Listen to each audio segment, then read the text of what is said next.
Chegou a Atrasilda.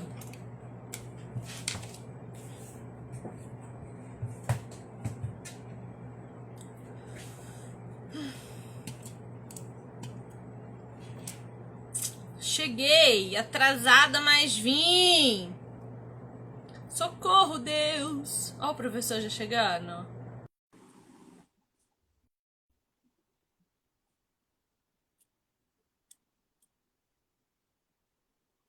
Ai, tô animada demais na live.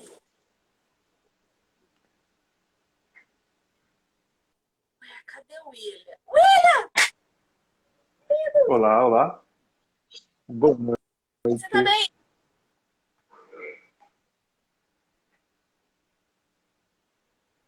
E aí, Vivi? Travando? Isto, internet não está contribuindo. Está travando. Está Tá voltando e travando. começando Vamos ver se a gente travando, consegue William. arrumar.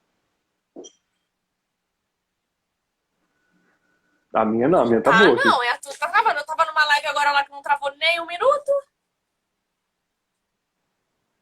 Não, impossível, é sua. Agora voltou. Você tá bem, querido?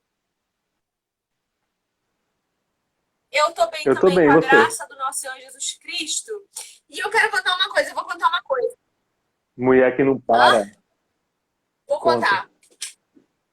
Mulher que não para, tava numa live Amigo, o agora. dia que eu parar, traz o caixão porque eu morri.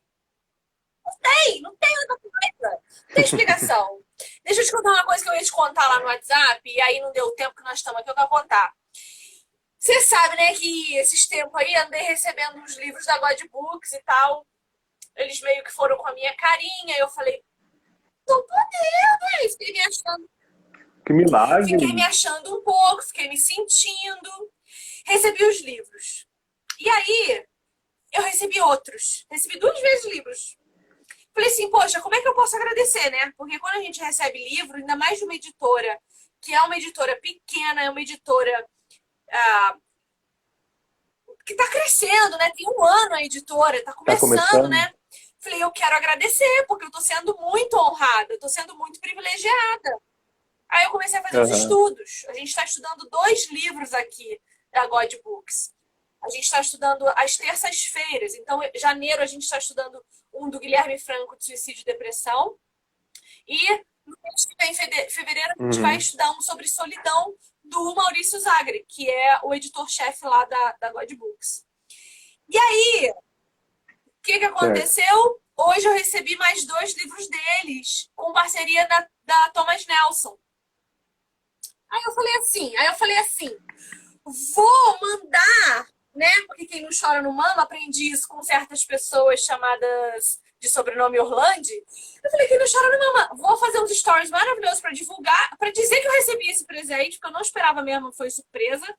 E eu vou dar uma choradinha, eu vou falar assim, escuta, deixa eu virar embaixadora, eu já trabalho para vocês mesmo, né? Eu já estou aqui, né? Vocês me mandam livros e eu estou aqui estudando os livros. E o Maurício Zagari super topou, achou uma ideia genial. Ou seja, Que ou top! seja, agora eu vou receber em primeira mão os livros da God Books e vou ser a primeira pessoa a falar deles, a primeira pessoa a resenhá-los. Deixa eu ser a segunda, fala E pra eles outra mandarem pra coisa, mim deixa eu também. falar uma coisa para você. Terei acesso aos autores para fazermos lives aqui sobre os livros. Conhecimento gerado. Chique, Alta qualidade. Alta qualidade. É chique. isso mesmo. O que eu não faço pelos meus seguidores? Tenho esse tempo? Não tenho, mas nós vamos gerar. A gente é muito parecido, Vivi. A gente sempre fica arrumando sarna O pra se que eu não coçar, né? faço para Credo. esses seguidores? Eu faço tudo. Vou contar uma outra coisa aqui também. Deixa eu contar uma outra Certo. coisa aqui também, William. Manda Eu bala. não sei se as pessoas que estão nos assistindo sabem, mas eu sou uma pessoa que faz seminário. Estou estudando seminário teológico Jonathan Edwards e, graças a Deus. Hã? Coragem. Coragem. Não, Coragem. ter aula com você é preciso muita coragem mesmo. E aí, conhecer-te. E o seminário? Conheci. Seminário. E certas pessoas de sobrenome Orlandi me convidaram a partir desse mês para fazermos um podcast do Seminário Teológico Jonathan Edwards. Eu tenho esse tempo? Não, mas nós vamos criar um tempo para isso. E o que eu quero contar pro meu povo aqui? Meu povo, presta atenção em mim, que eu vou beneficiar vocês pra caramba. O William queria que os temas do podcast fossem algo do tipo a hermenêutica da vida paulina em Atos dos Apóstolos. E eu falei assim, não, William, por favor, vamos alcançar o meu povo. O meu povo precisa o quê? Aprender a ler a Bíblia. O meu povo precisa de visão panorâmica para poder entender melhor os livros. Os meus amigos queridos e conhecedores da palavra de Deus precisam de mais apoio para conhecer mais a palavra de Deus. Então, consegui convencer o senhor de sobrenome Orlandi a nós fazermos um podcast com panoramas bíblicos. O primeiro já tem até o tema. Deixa eu dizer aqui. Eu vou dizer. Eu não sei se eu podia, mas eu vou. O primeiro podcast teológico de Jonathan Edwards, que a gente ainda está fazendo uma data, porque o William não me confirma a data nunca, o tema vai ser Introdução à leitura bíblica. E aí nós vamos passar alguns anos vendo livro a livro, 66. Visão panorâmica e interpretação bíblica, interpretação panorâmica para cada um desses livros. Qual é a melhor forma de você ler cada livro da Bíblia? E é isso que eu queria contar. Eu tô cheia de novidade. Como? Não sei, mas... Ou seja, eu vou te dar trabalho por uns 5 anos sem te pagar nada. Olha que beleza. O William não conta a parte de... O William não conta os bastidores. Essas coisas a gente não faz. De A graça, gente de faz as graça. pessoas acharem que eu tô enriquecendo, que eu tô prosperando. Viu? E o segundo vai ser sobre Gênesis, né? Já esse mês já vai ter introdução Esse e mês? Gênesis. Já. Os dois Entendi. já. Semana que vem A um, na outra semana que que vem outro. vem já um? Pronto. Combinamos agora. Entendi. Ô, gente, não acredita nele não, tá? Espera eu contar aqui. Espera eu dar a notificação, porque o William é doido. Então a gente vai nisso. A gente vai fazer a introdução. Segundo encontro, Gênesis. Gênesis a gente deve levar uns 2, né, meu? Porque eu acho que é muito capítulo. E aí depois a gente vai pra Êxodo. A gente vai pra Deuteronômio, Josué, tal. Certo? Certo.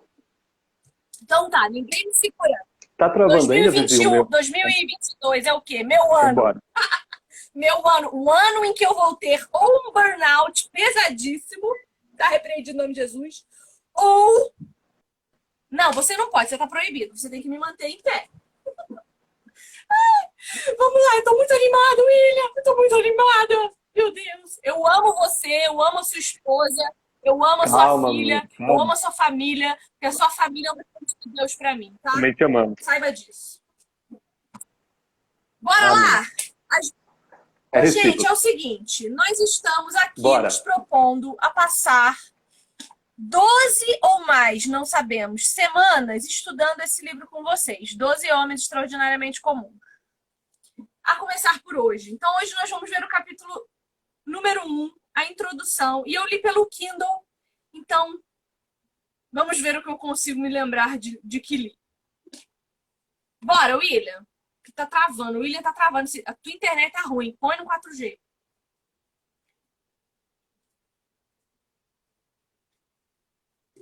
É ele que tá travando ou sou eu, gente? Fala pra mim. Olha lá. É ele caiu. Ele vai voltar. Calma que ele vai voltar. Então, nós vamos estudar os 12 apóstolos. O nosso primeiro encontro de hoje é no primeiro capítulo, na introdução. E a gente vai entender um pouquinho como foi o chamado desses apóstolos. Homens comuns, chamado incomum. Ó, o William voltou.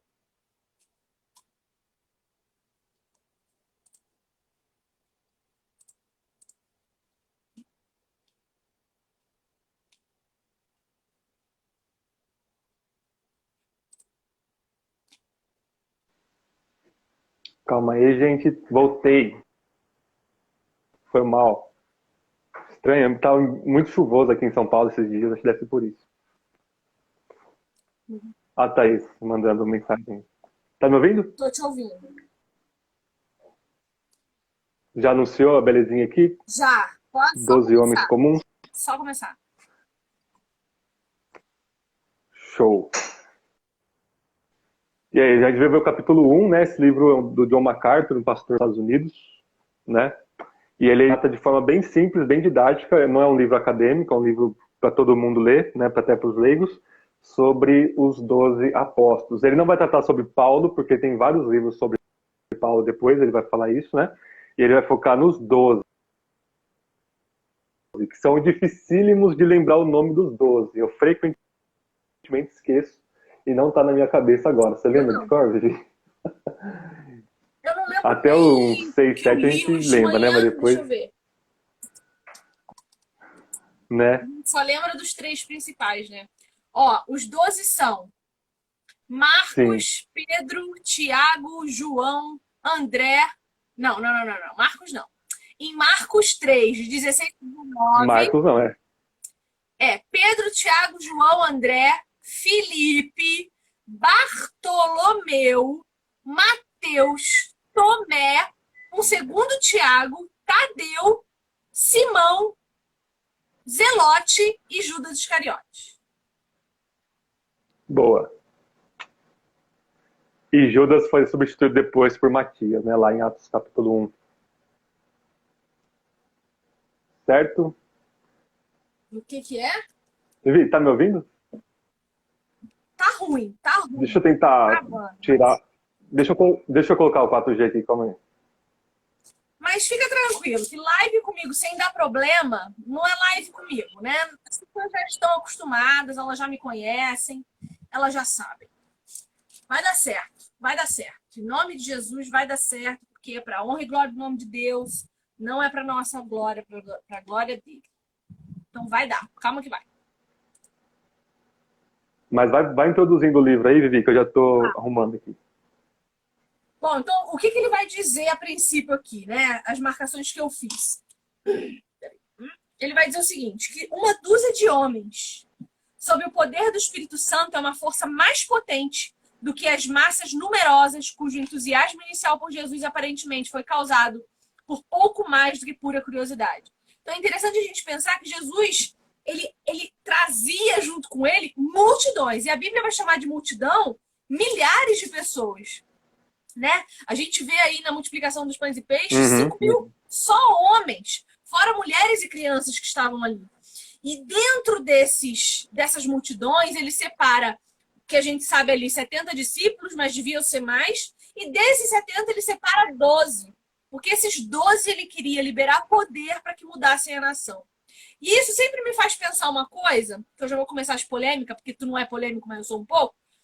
Eu fico pensando assim, se Jesus quis 12 apóstolos para mudar toda a humanidade, o Brasil, se eu não me engano, só o Brasil tem cadastrado no sindicato não sei que do não sei que dos crentes 8.000 apóstolos com registros de apóstolos. Que beleza. Imagina se fossem realmente apóstolos. O estrago que eles não iam fazer nessa nação, no mundo inteiro. Se com 12 Jesus nos alcançou, 2.000 anos depois nós ainda estamos falando dos apóstolos. Imagina esses 8.000 que nós temos hoje cadastrados no Brasil. O tanto que não ia fazer diferença, né? Sim. E exatamente a palavra apóstolo, acho que antes de a gente começar o livro seria bom esclarecer o que significa, né?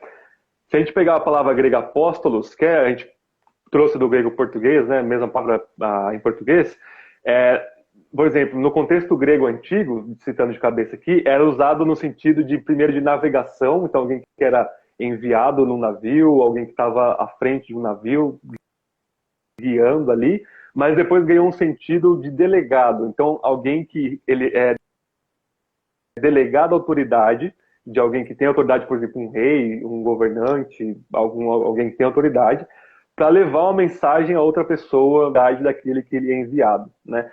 No Antigo Testamento, quando foi traduzido para o grego, aparece só uma vez, uma ou duas vezes ali, com esse sentido de alguém que é delegado. Então, se tinha lá o rei, o soberano, tal, o suzerano, que enviava alguém e falava, ó, você precisa levar essa mensagem, esse presente, ou essa coisa aqui, exatamente como eu estou te mandando. Então, era aquele conteúdo que se era entregue na vida ali, através da vida daquele homem que está sendo apóstolo, né, apostolado, está sendo delegado àquela autoridade. E aí, quando a gente vai para o Novo Testamento, acho que o Novo Testamento tem umas 80 referências a apóstolo, ele tem dois sentidos, ok? Ele tem um sentido mais amplo, que a gente chama de lato, né, lato sensu, que é simplesmente uma pessoa ser enviada, né? Então, por exemplo, segundo os Coríntios 8, fala dos delegados da igreja, pessoas que foram enviadas, ok? Nesse sentido, todo missionário, todo cristão é um apóstolo no sentido amplo, no sentido lato, no sentido de ser enviado, ok? Se Rui, travar, você me fala, Vivi. E esse, tem o esse, sentido mais esse, restrito, mais estreito, que é os dos 12, mais o apóstolo Paulo. Pode falar, esse sentido lato que você pode está falar. falando é a palavra que aparece em Efésios Uhum. 4:11, nos dons de Cristo, desse apostolado, o dom de apóstolo. Não necessariamente, a gente pode entender Efésios como sendo os 12 mesmo, o fundamento da igreja, né? Apóstolos, profetas, depois você tem os pastores mestres, né? Mas no sentido mais estrito, é restrito aos 12, mais o apóstolo Paulo. Então, Matias substitui Judas, formulário que pode usar aí a inclusão dos gentios, né? Ele é o apóstolo dos gentios. Então, nesse sentido, eles têm uma autoridade única de ser o fundamento da igreja, né? Paulo vai dizer lá em Efésios 4, se eu não me engano, que a gente está debaixo do fundamento dos apóstolos e dos profetas, ou seja, Antigo e Novo Testamento. Os profetas antigos, os apóstolos novos. Então eles têm eles são imbuídos dessa autoridade única, exclusiva, dada por Cristo, né? O próprio Cristo falou lá em João 14:16 que o Espírito faria eles lembrar das coisas que Jesus ensinou a ele para que eles pudessem ensinar. Então, nesse sentido, o apóstolo está restrito aos 12, mais o apóstolo Paulo. Não existe mais nenhum outro apóstolo encarregado dessa autoridade, porque se existisse, a gente teria que segui-lo cegamente, entre aspas, né? Segui-lo assim, sem questionar. Né? Os apóstolos têm essa autoridade de inspiração quando eles escrevem ali sobre influência do Espírito. Ok? Então, é por isso que não existem mais apóstolos hoje no sentido estrito, que é o sentido que esses 8.000 apóstolos brasileiros aí querem otorgar para si. Né? Então, eu sou apóstolo. E isso é um abuso de poder. Né? Você querer, e a gente vai entrar nesse assunto daqui a pouquinho, né, que é o primeiro ponto do MacArthur, é você exagerar sua autoridade para que as pessoas te sigam incondicionalmente, exageradamente. Isso é uma baita cilada do diabo, na verdade. Não tem outro nome para falar. Né? Sim. Um outro ponto interessante que ele coloca aqui na introdução é que existem fases, né? O chamado de Jesus, ele acontece em fases. Então vai ter a Uhum. conversão, o Uhum. ministério, No o ministério. trabalho, o apostolado Sim, e o martírio. Então, no caminho sim. desses homens, desses 12 homens mais Paulo, existe esse trajeto. Jesus os chama a segui-lo, os chama à conversão, dá a eles o trabalho, né? Eles viram ali discípulos que eles trabalham, eles são chamados apóstolos e no final todos eles de alguma forma foram martirizados, né? Sim. E agora, parece quase que um pressuposto. Para você ir para o ministério, você tem que ser convertido. Não uma implicação básica disso. Mais da metade dos problemas seriam resolvidos se os pastores e os líderes das igrejas fossem realmente convertidos. Né? O que a gente tem testemunhado assim a roda, a milhões mesmo, o pastor está lá há anos pregando o evangelho e pregando a Bíblia, pregando algum tipo de religiosidade, e depois ele ouve o evangelho e é convertido. Né? Ele inverteu aí. E isso faz, por exemplo, na história famosa do John Wesley, que foi um grande pregador, um grande teólogo do avivamento aí do século XVIII, e ele pregava, ele era hiper religioso, hiper piedoso externamente falando, e ele não era convertido, né? E daí ele teve que pregar para ele mesmo até Deus converter. E aí ele foi convertido por um pessoalzinho simples, lá, os moravianos, num navio de volta dos Estados Unidos para a Europa, e aí ele morrendo de medo lá de morrer, e o pessoal lá todo feliz, cantando hinos, enquanto o navio estava quase afundando ali na tempestade, aí ele se converte depois, depois de algumas coisas também, o coração dele inflama, né? Mas pensa, né, quanto trágico é uma pessoa ir chegar ao ponto de ir para o ministério, ir até para o apostolado falso e não ser convertido, né? Essa é uma das grandes tragédias aí. É por isso que a gente tem que ser muito seleto e muito rigoroso no treinamento e no exame, né, de quem vai ser pastor. Não pode ser assim, do dia para noite eu acho que eu vou ser pastor e eu entro para o ministério, né? Isso é um grande perigo para a igreja. Você sabe que Ok? o meu pastor da igreja local aqui, ele conta esse testemunho. Ele tinha 29 anos quando ele veio liderar a igreja que ele está até hoje. Hoje ele tem 80 anos, uma coisa assim. E ele tinha Nossa. 29 quando ele veio liderar essa igreja aqui. E todo arrogante em sua sabedoria, né, em sua soberba, chamaram ele para ver um cara pregar numa igreja menor. E ele não teve como recusar, porque quem estava convidando era alguém importante, ele foi. E ele me contou essa história porque eu falei para ele que na primeira vez que eu o ouvi pregar, eu saí da igreja em prantos. Não porque me converti, mas Uhum. porque encontrei o respeito às escrituras que eu buscava. E aí ele falou que ele foi lá ver esse cara pregar e ele começou a falar de novo nascimento.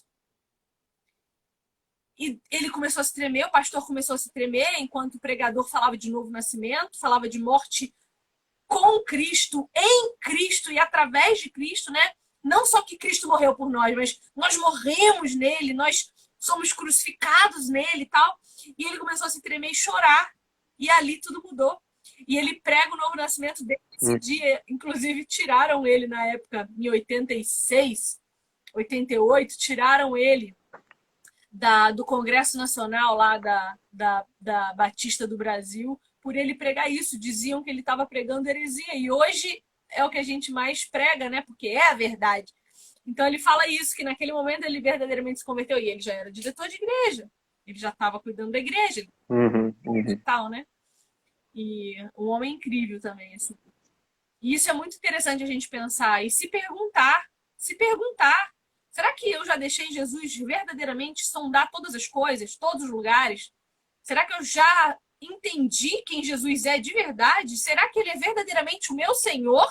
Ou será que eu ainda quero mandar nele? Será que eu ainda quero manipular ele? Será que Jesus é o meu servo? Porque a gente trata Jesus que nem Uhum. servo muitas vezes quando a gente não é convertido. Eu vejo isso aos montes, né? A gente fica tratando Jesus como um servo e não como um senhor. E isso é problemático, a gente precisa se perguntar, né? Sim.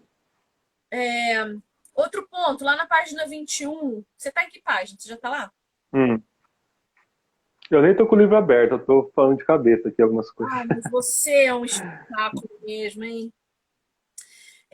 Não, coisa horrorosa. Pode falar.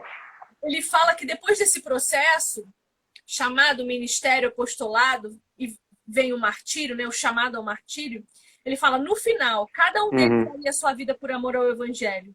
Disse que somente João viveu até a velhice e foi severamente perseguido por amor a Cristo, depois exilado na minúscula ilha de Patmos. E aí, os apóstolos Uhum. são para nós uma referência, né? Jesus é o modelo, os apóstolos são uma referência. E eu sempre me pergunto isso: será que se um dia alguém disser para mim com uma espada no meu pescoço, nega Jesus, se eu vou ser como Pedro, né? Ou se eu vou Uhum. ser como Paulo. Fico me perguntando isso, assim, porque eu não vou ter tempo de me arrepender depois, como Pedro teve, misericordiosamente. E muitas vezes eu já orei isso para Deus. Eu falei, Senhor, me ajuda. Se um dia alguém botar uma espada no meu pescoço, que eu tenha a mesma coragem de não te negar que Paulo teve, de dizer não pode cortar porque viver é Cristo, morrer é lucro, partiu para a próxima, né? Uhum. E a gente recebe uma graça especial também, né, nesses momentos Deus dá uma coragem extra pra gente suportar também, né? Mas de fato é terrível. Uma coisa que ele começa falando também, que eu achei muito interessante, é que os apóstolos eles eram extremamente simples, né? Eles não eram pomposos como eram os fariseus, né? Cheios de querer, ou como um soldado romano. Eles eram as pessoas mais simples, mais assim, que você vê hoje em dia, você não daria nada para eles, e Jesus chamou eles, né? E ele começa o texto, uma carta citando 1 Coríntios 1, ali, né? Que fala que Deus não chamou muitos sábios e poderosos, né? Ele chamou os loucos, aqueles que não são nada, para confundir as coisas que são. Então, existe uma reversão irônica, né? Do status quo, do status social. Então, eram pescadores, Mateus era um cobrador de impostos, ninguém gostava de Mateus, né? E ele era cobrador de impostos, normalmente ele tinha essa má reputação de cobrar imposto a mais para ele. Enfim, o cara tá cobrando seu imposto ali que não devia. Era muito perturbador você ser um cobrador de impostos, se você tinha alguma consciência, o Mateus também vivia talvez essa neura, né? Então, por exemplo, se a gente pegar o texto dos apóstolos, as cartas de Pedro, as cartas de João, Apocalipse, o texto grego deles é extremamente simples, né? O que é sofisticado no sentido linguístico da coisa, né? No sentido literário? É Lucas e Hebreus, né? Paulo é um intermediário aí, e Pedro e Tiago, João eram um grego muito simples, muito didático, muito direto e reto, sem rebuscamento. Lucas era um médico, era uma pessoa extremamente capacitada, extremamente inteligente, conhecia talvez todo o contexto literário da época dele, né, o greco-romano. Então ele poderia, ele estava escrevendo para Teófilo, né, tinha essa questão também. Mas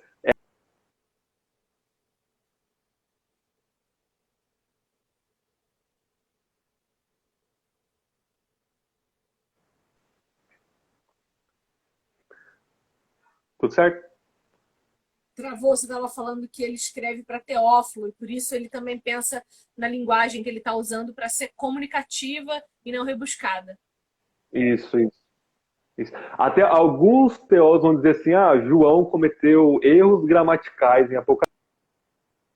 Isso é uma visão muito inadequada do que seria erro gramatical, né? Porque uma coisa que você fala, Guimarães Rosa e o James Joyce e uma Macunaíma que você está lendo, está tudo errado o livro, né? Estão escrevendo uma linguagem, então era um grego totalmente acessível, bem rústico assim, o que mostra que eles eram pessoas extremamente simples, né? Eles conheciam muito todo o Antigo Testamento, mas assim, não tinham prata e ouro, né? Como diria Atos lá no começo de Atos, e eram pessoas extremamente simples. Eu costumo brincar, eu não gosto de usar exemplo pessoal, nunca faço isso, mas vou usar só dessa vez. Quando eu fui ordenado ao Ministério Pastoral, eu falei para o pessoal, olha pessoal, eu ainda me chamo William, ok? Eu não mudei meu nome para Pastor William. Não tem nada de errado de chamar o pastor de pastor, mas a gente cria uma aura mística, especial em torno da pessoa do pastor, do presbítero, do bispo, não sei o que, do diácono. Isso é uma cultura pastoral e eclesiástica totalmente errada aqui no Brasil, né? A gente tem essa herança católica de o sacerdote lá perto de Deus e eu aqui tenho que orar. Então a oração do pastor é melhor.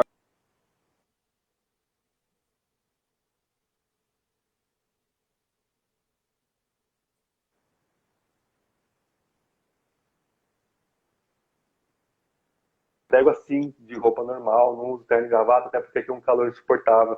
É ridículo usar terno e gravata num país quente. Pelo menos tem que ter um ar-condicionado para isso, né? Quando a gente se reúne fora, assim, para alguma coisa, alguém, pastor, você pode orar? Eu falo, não, fulano de tal hora, entendeu? Ou quem está recebendo a gente na casa, ora.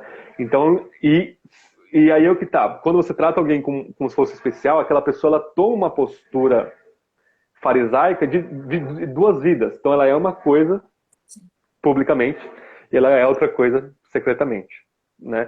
E o Novo Testamento está aí para quebrar isso, porque o Novo Testamento mostra o erro dos apóstolos. Ele mostra os evangelhos lá que os caras eram ruins, falhos. É uma carta que fala que eles tinham falta de tudo. Ele não esconde isso. Então, nossa, o apóstolo Pedro tem aquela aura, aquela auréola, quando é pintada, o santo apóstolo, né? Nada disso, né? A Gálatas 2, ele comete erro de novo, mesmo depois de tudo que aconteceu, né? De Jesus ter restaurado ele lá no final do Evangelho de João.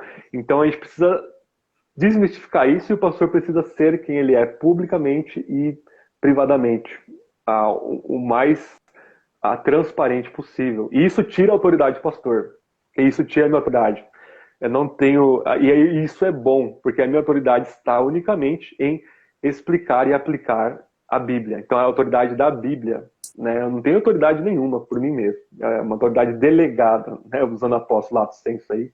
Né? E acho muito importante esse ponto aqui que o MacArthur ele faz questão de enfatizar. Você sabe que Comenta. no começo, quando eu comecei a escrever as coisas na internet, e aí o Instagram começou a tomar uma proporção meio surreal, que até hoje eu não acredito que tem tanta gente querendo ouvir o que eu tenho para dizer. As pessoas vinham muito falar isso para mim. Ora por mim, ora pela minha... Aí eu fiquei assim, ué, mas a minha oração é melhor? A minha oração é mais poderosa? De onde esse povo tirou isso? Aí eu criei um grupo de oração. Quando alguém vinha me pedir para orar, eu falava assim, vamos lá no Telegram, que eu tenho um grupo de oração, eu vou fazer um chat ao vivo, você ora comigo. Porque daí não sou eu orando por você, são nós dois orando por você. Porque eu não tenho mais poder, eu não tenho mais autoridade. Aí com o tempo o povo parou de me pedir para orar. Eu oro, claro que eu oro pelas pessoas, mas não me coloca num lugar que não é meu. Não me coloca num pedestal que eu não estou, sabe? Eu sou uma pessoa que eu vou te frustrar, eu vou te decepcionar, eu vou falhar com você. Vai ter dia que eu vou te responder torto porque eu acordei de mau humor e você vai ter que lidar com isso. Porque eu sou uma pessoa, eu não sou um bicho, eu não sou uma máquina, um robô, embora às vezes eu gostaria, né? Eu não sou. Então, a realidade é essa, sabe? E minha gatilha.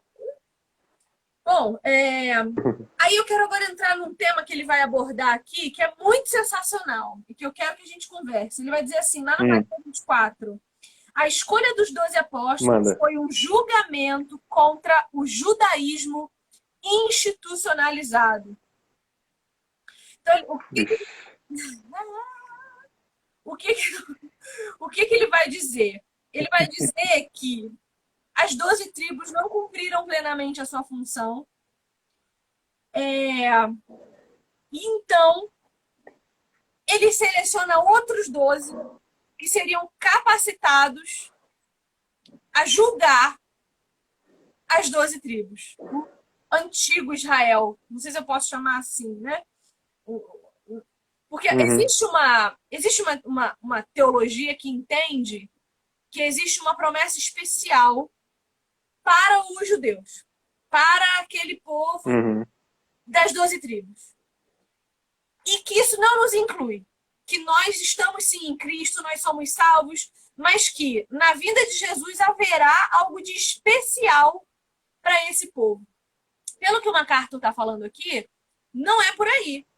Não é que existiu uma substituição, mas talvez houve uma suplantação, um upgrade. Cumprimento. Um cumprimento, exatamente.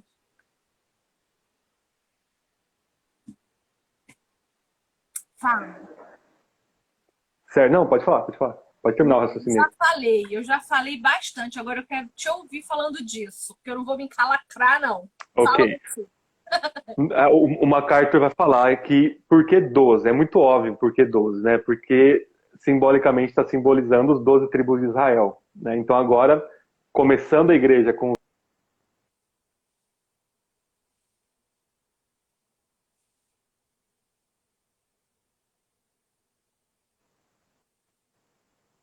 vai lá, tá me ouvindo?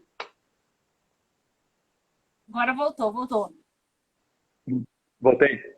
Ele tá falando, por que o número 12? Porque 12 são as 12 tribos de Israel. Então, o que isso comunica para nós? Que a igreja agora é o novo Israel. Ok? Ele tem essas 12 tribos aí, os 12 apóstolos. É muito claro no Novo Testamento que a igreja é o novo Israel. Então, existe um só povo de Deus, de Gênesis até a segunda vinda de Cristo, que são os eleitos, que são todos aqueles que foram chamados por Deus. E no Antigo Testamento, era o povo de Israel. Agora, o Novo Testamento são todos aqueles que exercem fé em Cristo, judeus e gentios, né? Antes disso, antes da igreja ser Israel, Cristo é o Israel, ok? Cristo, ele cumpre o que Israel era para fazer e não fez, né? Então você tem uma ambiguidade muito grande ali em Isaías, por exemplo, com o termo hebraico ebed, que é servo, né? Às vezes você fala, o servo falha lá em Isaías, o servo era para ser a luz do mundo e não foi, luz para os gentios não foi, falha em ser a testemunha de Yahvé, de Deus. E aí depois o servo é aquele que morre pelo povo, em Isaías 53 e tal. Então tem 4 cânticos do servo em Isaías, que ora é o povo, ora é um indivíduo representando o povo. Então Cristo é o verdadeiro Israel, ok? O que Israel falha no deserto, Cristo vence o diabo no deserto. Principalmente no Evangelho de Mateus, existem muitos paralelos entre Israel e Cristo, okay? Moisés e Cristo. Então todo o Antigo Testamento se cumpre em Cristo e não é diferente com o povo de Israel, ok? Então isso precisa ser um pressuposto, isso é tão claro no Novo Testamento que precisa ser um pressuposto básico para interpretar o Novo Testamento, ok? Então essa questão de Israel ter um plano especial depois da vinda de Cristo, ela teve algumas representatividades na história, mas ela ganhou muita força, principalmente depois da Segunda Guerra Mundial, por uma questão óbvia, social, contra os judeus que foram massacrados por Hitler, né? E aí ganha-se um grande burburinho na academia, em um monte de lugar, dando um aspecto especial para os judeus, né? Tanto da parte dos teólogos judeus, quanto da parte de teólogos cristãos, teólogos liberais, ganha muita força. Entra-se a nova perspectiva de Paulo, que vai tentar fazer uma releitura mais, digamos assim, bondosa do judaísmo da época de Jesus aqui, né? Mas mesmo assim não tem como. Tudo o que Deus promete para Israel, tudo o que Deus chama Israel, é agora aplicado à igreja. Por exemplo, o termo igreja, que é o grego eclesia, é usado para Israel. Israel é a eclesia, é a congregação reunida para servir e adorar Yahvé, né? Israel é chamado lá em Êxodo e Levítico de nação santa, sacerdócio real, etc, etc. É aplicado isso lá em Pedro e em outras passagens, que nós agora, que cremos em Cristo, somos essas características que eram atribuídas a Israel. Então, é muito claro que a igreja a gente diz assim, mais tecnicamente, o Israel escatológico, o Israel dos últimos dias. Os últimos dias começa com Jesus, com a primeira vinda dele, vai até a segunda vinda, e nós somos o novo Israel. Não vai ter, pelo menos na minha perspectiva, na perspectiva de muita gente, uma coisa especial para os judeus. Se os judeus forem salvos, eles são salvos da mesmíssima forma que nós. Eles são pecadores da mesma forma que nós, não judeus. E eles vão ser salvos por exercer fé em Jesus e serem regenerados. Romanos 3. Os judeus têm alguma vantagem sobre os gentios? Né? Versículo 9 e 10 ali. Não. E aí Paulo cita Salmo 53, Salmo 14, todos não há um justo, não há nenhum sequer, não há quem entenda, não há quem busca Deus, todos se desviaram, se fizeram inúteis. Aí fala da língua que está cheia de veneno, do pé que corre para derramar sangue. Ou seja, todos somos pecadores, todos precisamos ser salvos pela graça de Deus, pela fé em Jesus. Não há nada de especial para os judeus depois da vinda de Cristo. Ok? Sim. É muito profundo o simbolismo do número 12 dos apóstolos ali, né? E o John MacArthur vai dizer lá na página 30 que eles tornaram-se grandes líderes espirituais e grandes pecadores sob o poder do Espírito Santo. E não por causa de qualquer aptidão oratória, capacidade de liderança ou qualificação acadêmica inatas que pudessem ter. Sua influência deveu-se única e exclusivamente a uma coisa: o poder da mensagem que pregaram. Então, quando Jesus decidiu pegar 12 Zé Ninguéms e transformar em 12 apóstolos, tudo o que aconteceu foi a partir do poder dele mesmo. Poder do Espírito Santo executando na vida deles. E isso é uma coisa que eu percebo que nós não temos mais. A confiança de que nós somos Zé Ninguéms, somos. mas que pelo poder do Espírito Santo somos Uhum. capazes de coisas ainda mais maravilhosas. Porque enquanto homens, Uhum. carne, pecadores, podemos fazer aquilo que Jesus fez de curas, de cuidado, de serviço, né? Então, eu percebo que nós hoje, e isso é uma coisa que me chamou muita atenção, porque, veja, quem era Paulo, cara? Um assassino. Quantos assassinos nós Uhum. temos hoje e que a gente não vai pregar o evangelho para eles? Quantas pessoas a gente deixa de pregar o evangelho como Jonas, porque a pessoa não merece ser salva? É. Porque eu não acredito verdadeiramente no poder do Espírito Santo de transformar aquela pessoa e fazer dela uma potência a favor do evangelho. A gente não acredita nisso nem Eu e dentro da igreja. você. Hã?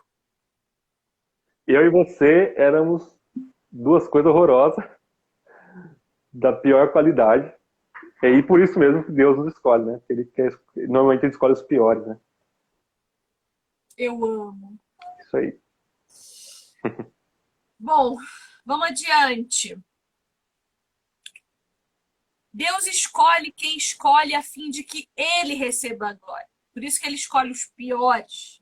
Ele escolhe instrumentos fracos, Uhum. que ninguém atribua o poder a instrumentos humanos em vez de Deus, que maneja tais instrumentos. Então, Deus escolhe os piores para que o nome dele seja ainda mais glorificado e não o de quem ele está usando.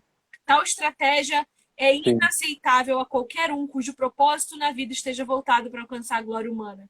Então, quando a gente vê alguém que se diz usado por Deus atraindo a glória para si, abre o olho. Porque quem verdadeiramente entendeu quem Jesus é, tem medo disso, tem vergonha disso, tem temor. Temor é a palavra. É, É, é... sim. Ah, Não, é isso mesmo. O próprio Judas, no momento que ele era o cara que administrava, ele falou assim: Ah, Jesus, a mulher aí derramou isso daí no seu pé, esse óleo caríssimo, né? Podia vender e dar dinheiro aos pobres. Por trás disso, talvez ele queria estar se mostrando uma pessoa piedosa, né? Que está querendo, preocupada com os pobres e tal, e é o Judas, né? Sem comentário. sim. Uma outra coisa que ele chama muita atenção aqui é para o fato de Jesus sempre orar. É uma dificuldade do É. crente orar, né? O crente não gosta de orar, né? Eu identifico algumas Na, dificuldades. ver... Na verdade, ó, o Lucas fala que ele passou a noite toda orando e depois ele escolhe os 12. Ou seja, sempre antes de uma decisão importante, Jesus ele passa a noite toda orando, né? Ele não passa a noite toda conversando, fazendo entrevista com esses 12 apóstolos ou ministrando, ele passa orando para ele ter, mesmo como sendo filho de Deus perfeito, ele mostra-nos como a gente deve agir. Então, diante de uma decisão importante, ele poderia dizer: Ah, eu sei de todas as coisas, mas ele ora, ele pede ao Pai, se coloca em dependência do Pai, dependência total do Pai, para que ele possa ser guiado nessa tomada de decisão, né? E nós, a gente vai tomar uma decisão muito grande, a gente ora menos, porque a gente fica todo tarefado, estressado, pensando nas coisas, e a gente acaba orando menos, né? Por que você acha que isso acontece, Infelizmente. William, diante da tua experiência pastoral? Porque eu percebo o seguinte, a gente não ora por alguns motivos. Primeiro porque a gente não sabe Uhum. orar e acha que isso é um impeditivo. Porque as orações que a gente vê as pessoas fazendo em voz alta são orações pomposas, cheias de rigor e norma culta e blá, blá, blá, blá, blá. Deus não tá nem aí para isso. Mas eu percebo que essa é uma dificuldade. As pessoas não querem orar porque acham que não sabem. Quando o próprio Deus diz para você pedir ajuda do Uhum. Espírito Santo, que ele te ajuda, né? Outra coisa, as pessoas não querem orar, e aí eu passei por isso. Eu não queria pedir nada para Deus, porque eu tinha aquela ideia. Como que eu vou pedir para Deus uma coisa tão idiota se tem criancinha passando fome na África? Se tem gente em situação muito pior do que eu? As pessoas têm essa dificuldade de entender que orar é demonstração de dependência. e não necessidade para Deus. Deus não precisa mesmo que a gente ore, mas é uma demonstração da nossa dependência total. Esses são os motivos que eu identifico. Quais são os motivos que você identifica para que as pessoas não orem? Sim, importantíssimo é a falta de hábito, né? Tudo na nossa vida é hábito, e hábito demora, dói, você sofre no começo. Então, por exemplo, Jesus, ele não chegou assim, vou passar uma noite toda em oração. Ele tinha uma vida de oração, um hábito, e aí quando o hábito se encarna na gente, se torna algo muito natural. A gente não vai pensar, nossa, eu tenho que orar para fazer isso. A gente vai naturalmente, aí você coloca um sobre antes com parentes, né, sobrenaturalmente, a gente vai orar. Então, essa criação do hábito é muito importante. A gente não tem o hábito de pegar o celular toda hora, é um hábito que a gente nem pensa pegar o celular aqui para abrir para ver alguma coisa. Então, a gente precisa criar o hábito. E como que a gente cria o hábito? Práticas, você vai ter que se forçar no começo, você vai ter que ir contra, entre aspas, sua carne, a sua natureza caída, até que você crie um hábito, né? Um padrão. Por exemplo, a minha filha tem 1 ano e 8, né? Desde 1 ano e 6, 1 ano e 7, ela repete as orações que a gente faz, tanto no culto doméstico quanto na refeição, né? Então ela sabe, sentou ali para comer, sentou para o culto, ela fecha o olhinho e ela repete: Papai do céu, obrigada pelo papá, né? Obrigado aí pela família. Ela vai com 1 ano e 7 meses, então ela já criamos esse hábito de oração nela, que ela já sabe, a gente não precisa falar mais. Então, aí a gente precisa ser igual uma criança, né? A gente precisa sentar de novo e fazer as coisas e orar o Pai Nosso. Eu não estou conseguindo orar. Como que a gente ora? Abre a Bíblia, lê uma porção ali, não sei o que orar. Leu aquela porção, ora aquilo ali, né? Peça aquilo ali que a Bíblia está te incentivando a pedir. Se a Bíblia está mostrando algum pecado ali, você pede para Deus te livrar, mortificar esse pecado em você. Agradeça a Deus. Você abre no Salmo, está agradecendo a Deus. Usa aquelas palavras do Salmo para agradecer a Deus, né? A Bíblia é esse guia de oração para nós também. Então, o hábito é essencial. Por isso que Jesus passou a noite orando, porque ele tinha esse hábito de oração. Não é orava 1 minuto por dia, uma vez por semana, agora eu vou orar porque tá séria a coisa. É um hábito de Jesus, né? Sim. Ok. Outra coisa que ele vai falar aqui, muito importante, que nós vivemos com certeza. Os apóstolos, eles tinham muita dificuldade para aprender as coisas. Isso me irrita um pouco, porque eu tenho essa coisa de eu preciso que você aprenda, entenda o que eu estou dizendo. Eu tenho esse ego ainda em mim, estou lutando contra isso. Eu preciso que você entenda o que eu estou falando, me preste atenção. E os apóstolos tinham essa dificuldade. A gente vê Jesus falando o tempo todo: escuta, mas escuta aqui. Quanto tempo mais, cara, vocês vão levar para entender o que eu tô falando? Eu vou ter que repetir quantas vezes mais. E o John MacArthur vai trazer para nós uma discussão sobre isso, né? Ele vai dizer por que o processo de aprendizado foi tão difícil para os apóstolos. E acho que essa resposta é para nós. Porque nós, muitas vezes, temos essa dificuldade de aprendizado. Por isso que nós vamos fazer um podcast, né, William, para ensinar as pessoas. Então, ele vai destacar algumas coisas importantes. Ele vai dizer assim, olha, em primeiro lugar, faltava-lhes o entendimento espiritual. Os apóstolos, naquele momento, não tinham o Espírito Santo como auxílio.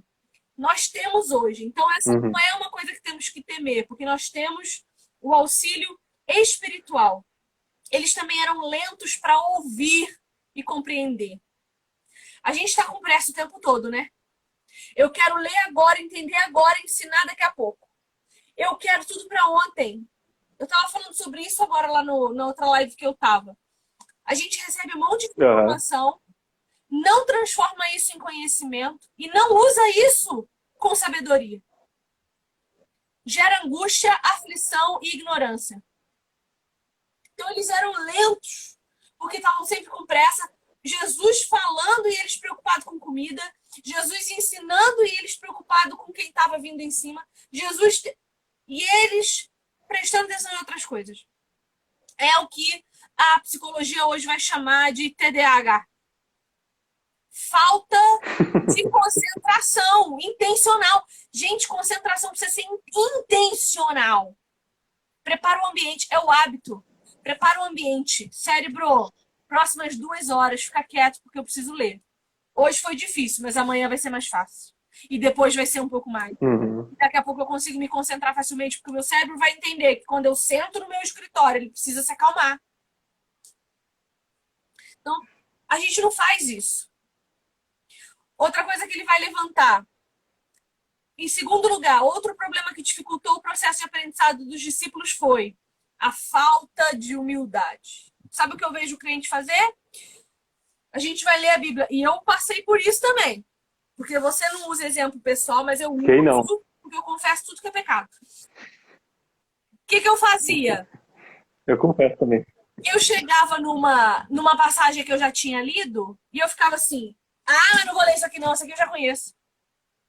Eu perdia Olha só. nuances, eu perdia detalhes, eu perdia a minha interpretação mais madura daquilo ali, porque me faltava humildade. Sem humildade não Sim. tem crescimento. Não adianta, não dá. E aí, quanto menos uma pessoa sabe, mais ela acha que sabe. Isso é uma contradição que é incrível, não tem como explicar um negócio desse, né? E quanto mais a pessoa sabe, mais ela se acha ignorante.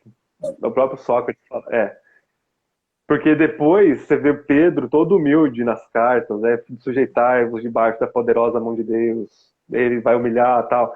E aí, antes, Pedro falava o quê? Não, imagina, eu nunca vou te negar, Jesus. Né? Então existe esse quebrantamento, né? Então quanto mais uma pessoa conhece, e aí mais tem essa capacitação, né? Mais ela vai se achar incapaz. Isso é uma coisa Sim, extraordinária que acontece na nossa vida, né? e quanto mais a gente descobre da vida, mais a gente entende que a gente não sabe nada. Quanto mais a gente escava as coisas, mais a gente vê o como a gente é pequenininho. Como o mundo é grande. É igual você ir viajar. Quando você vai viajar para conhecer outro país, você volta para sua casa, ela parece minúscula, sua cidade parece minúscula, porque você foi para um lugar muito maior e expandiu o teu entendimento, né? É. Uhum. Terceiro lugar que ele vai dizer aqui, ó. Não apenas lhes faltava entendimento e humildade, como também careciam de fé. A gente não acredita mais no poder da palavra de Deus. A gente não acredita mesmo. Uhum. Volta e meia eu falo para as pessoas, lê tua Bíblia em voz alta, é poderoso. Lê em voz alta, tem poder mesmo. Você vai ver que vai acalmar teu coração. Declara a palavra, ora a palavra. Fiz um exercício desse com o pessoal. Ficamos 150 dias orando um salmo por dia lá no grupo de oração. Agora a gente está lendo Provérbios. Não é mais todo dia, mas estamos lendo Provérbios. Ora a palavra, é poderoso demais. Repete os 3:20. Aquele que é poderoso para fazer muito mais daquilo que a gente pede ou pensa. Né? A gente nem chega a crer nisso. Então, pensa no máximo que você pode crer da manifestação do poder de Deus. Isso aqui não é nada para Deus. Ainda. Isso é louco demais. Quarto lugar, faltava-lhes comprometimento. Comprometimento. Não, eu vou aprender sobre Romanos. Então eu me comprometo em ler Romanos, comprar um livro de apoio, perguntar para quem sabe mais do que eu, sentar com o meu pastor, pedir ajuda. Comprometimento com as coisas de Deus. A gente não tem. A gente não vejo isso por todos os grupos que eu tenho. As pessoas são super empolgadas. Na hora que tem que ler, que tem que vir na reunião, que tem que estudar, que tem que pensar, brota meia dúzia. Porque é muito empolgado. A pessoa vem muito empolgada, mas ela não vem comprometida com o esforço, com a labuta, né? A pessoa gera uma expectativa enorme. Quando ela chega lá, ela vê que ela tem que trabalhar, que ela tem que pensar, raciocinar, né? Essa quebra da expectativa. E em quinto lugar, ele vai dizer que faltava-lhes poder, porque eles ainda não tinham realmente o Espírito Santo, eram fracos e desamparados, especialmente a serem confrontados pelo inimigo. Nós somos muito privilegiados, né? Nós temos o Espírito Santo habitando em nós. Nós somos muito, muito privilegiados. O que mais, William? Então, basicamente, eles ainda estavam na antiga aliança, né? No Antigo Testamento, até morte e ressurreição de Cristo, derramar do Espírito, né? Mas mesmo assim, quando a Bíblia mostra o erro de alguém, ela não está falando assim, olha, você pode errar também. Ela está falando assim, não, olha, essa pessoa errou, não cometa o mesmo erro que ela, porque agora você tem a plenitude do Espírito, né? Nós temos a plena revelação, nós temos todas as coisas que levam para a vida e para a piedade, como diria o apóstolo Pedro na sua carta, né? Então, por exemplo, em 1 Coríntios 10, Paulo olha para Israel no deserto e diz, olha, eles pecaram, blasfemaram, cometeram idolatria, reclamaram, murmuraram. E aí você fala, nossa, a gente é igualzinho a eles. Mas ele fala, essas coisas foram escritas para vocês, cujo fim dos tempos chegou, para que vocês não cometam essas coisas, né? Então, a gente tem que pegar esses exemplos dele, e sim, a gente vai cometer esses erros, a gente vai precisar se arrepender, e a gente vai ter essa lentidão, essa fraqueza, essa falta, esse orgulho, né? Tudo que o MacArthur falou aí, mas a gente precisa voltar, se arrepender, buscar mais de Deus, mais do Espírito e sempre crescer, né? Isso que os apóstolos ensinam. Eles cresciam. Exatamente. O MacArthur vai terminar fazendo uma observação que eu marquei aqui, que eu quero ler. Ele diz assim, olha, ninguém jamais poderia analisar esse grupo de 12 homens e concluir que alcançaram todas as suas realizações em função de suas próprias aptidões inatas. Então, o que os 12 apóstolos mostram para nós? Não tem nada a ver conosco. Não importa onde nós estávamos antes de Cristo. O que importa é onde nós estamos nele agora. É o que ele pode fazer através de nós para a glória de Deus, para a expansão ainda do seu reino até que ele volte. Então a gente olha para os apóstolos, vê o que eles foram, olha para as suas cartas, vê o que eles se transformaram. E é essa a revelação que a gente tem que ter. Não importa de onde Deus nos tirou, importa onde ele quer nos levar através do poder do Espírito Santo. E eu acho que é isso que esses apóstolos querem nos ensinar com seu exemplo. Certo? Certo. Tem mais alguma Então, coisa? pessoal, comprem o livro. A capa é muito legal, porque, olha, essa é uma figura, mas é mais ou menos assim que eram os apóstolos, né? Ali no final da vida deles, velhinhos, surrados, sofridos, você não dá nada, quase como se fosse um mendigo passando na rua. Mas é isso que Deus usa, né? Os trapinhos de imundícia. É isso. Querido, muito obrigada por ter estado aqui comigo. Eu que agradeço. Sempre um prazer para mim. Desculpe as quedas aí, tá caindo demais aqui, perdão por isso. Não tem problema não. Semana que vem estaremos aqui novamente, tentando mais uma vez, fazendo valer a inteligência que o Senhor nos deu. Pedrão. E semana que vem nós vamos falar de Pedrão. Pedrão vai figurar aqui semana que vem, apóstolo Pedro, hein? Então, encontro vocês de novo junto com o William, quinta-feira que vem, 8 horas da noite. Até lá. Beijo. Até. Agradece a Valeu. esposa por mim, viu, por ter te cedido essa hora da noite. Beijo. Pode deixar. Pode deixar. Tchau. Até mais. Beijo.